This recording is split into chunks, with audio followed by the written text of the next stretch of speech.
Islamic calendar के अनुसार मुस्लिम समाज के लोगों के लिए एक महीने का पाक महीने की शुरुआत होने वाली है। माह रमज़ान 28 फरवरी से शुरू हो जाएगा। इस्लामिक धर्म में रमज़ान के महीने को सबसे पाक माह माना जाता है। इस पूरे एक माह तक चलने वाले रमज़ान में मुस्लिम समुदाय के लोग अल्लाह की इबादत करने के साथ रोज़ा रखते हैं। शब बरात के 14 दिन बाद रमज़ान शुरू हो जाता है। रमज़ान में चांद का विशेष महत्व भी माना जाता है, क्योंकि चांद दिखने के आधार पर ही रोज़ा शुरू होता है। रोज़ा रखने के बाद चांद देखकर ही ईद उल फितर का पर्व मनाया जाता है।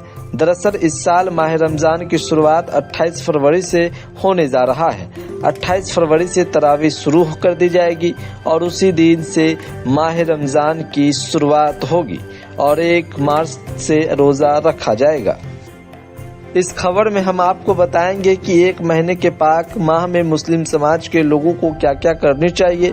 इसके साथ सहरसा के हटियागाछी स्थित मस्जिद के इमाम कारी नूरुल्लाह साहब ने माह रमज़ान को लेकर विशेष जानकारी दिए है।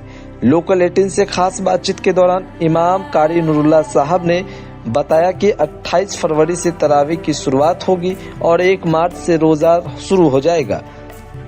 लोकल 18 से खास बातचीत के दौरान इमाम कारी नूरुल्लाह साहब क्या कुछ कहते हैं, पहले आप उनकी बातों को सुनिए। ये माह रमज़ान 28 फरवरी से तरावी शुरू हो जाएगी। 1 मार्च से रोज़ा शुरू होगा और इस महीने में जो असल रमज़ान का मकसद है वो ये है कि जो इंसान है उसकी ट्रेनिंग हो जाए, ऐसी ट्रेनिंग हो कि वो पूरी ज़िंदगी अपनी आँख को, अपनी ज़बान को, अपने दिल व दिमाग को, अपने पेट को हराम तमाम चीज़ों से बचाने की कोशिश इसकी इसमें जो है तरबियत दी जाती है कि आप रमज़ान में रोज़ा रख कर के झूठ न बोलें, रमज़ान में रोज़ा रख कर के आप गंदी बात ज़बान से न निकालें, किसी की ग़ीबत न करें, किसी को परेशान न करें, इसी तरह से हराम न कमाएं, न हराम खाएं। रमज़ान में इन चीज़ों से मुकम्मल तौर पर मुसलमान परहेज़ करता है और ये परहेज़ इसलिए किया जाता है ताकि ये परहेज़ करने की एक आदत बन जाए रमज़ान में, और रमज़ान के बाद जो 11 महीना है उस 11 महीनों में हम सब परहेज़ी के साथ ज़िंदगी गुजारने वाले बन जाएं। ये असल में रमज़ान का और रमज़ान के रोज़े का मकसद होता है। और रमज़ान का महीना जो है ये ख़ास तौर पर गरीबों के साथ हमदर्दी का, गमखारी का महीना होता है कि गरीबों के साथ हमदर्दी करें आप।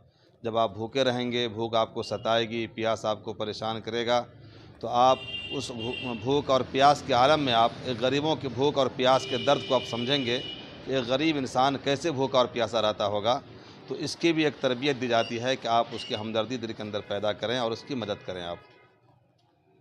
5 वक्त का नमाज भी फ़र्ज़ है। 5 वक्त की नमाज तो पूरी ज़िंदगी फ़र्ज़ है और कभी भी इसका क़ज़ा करना बिल्कुल अल्लाह के नज़दीक नापसंदीदा अमल है। लेकिन रमज़ान में ख़ास तौर पर इन इबादत का सवाब बढ़ जाता है। एक नमाज़ पढ़ेंगे रमज़ान में तो 70 नमाज का सवाब मिलेगा। ये रमज़ान में इसलिए मुसलमान ज़्यादा नमाज की पाबंदी भी करते हैं, लेकिन ये पाबंदी नमाज की पूरी ज़िंदगी होनी चाहिए, सिर्फ रमज़ान में ही नहीं। रोज़ा जो सुबह में रखा है वो क्या खा कर रखा जाए? जी, क्या खाया जाए सुबह में जिससे खजूर वगैरह? सुबह में बेहतर यह है कि खजूर खाएँ, तलबीना खाएँ और हल्की ग़िज़ा खाएँ, जिससे आपको दिन भर ढिकार न आए और ये महसूस न हो कि मैंने ज़्यादा खा लिया, खाना पच नहीं रहा है।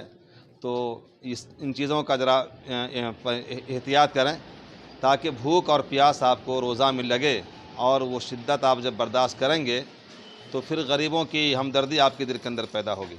क्या नाम है? मेरा नाम नूरुल्लाह नुमानी है, हटियागाछी, सहरसा। लोकल 18 के लिए सहरसा से मोहम्मद सरफराज आलम की रिपोर्ट।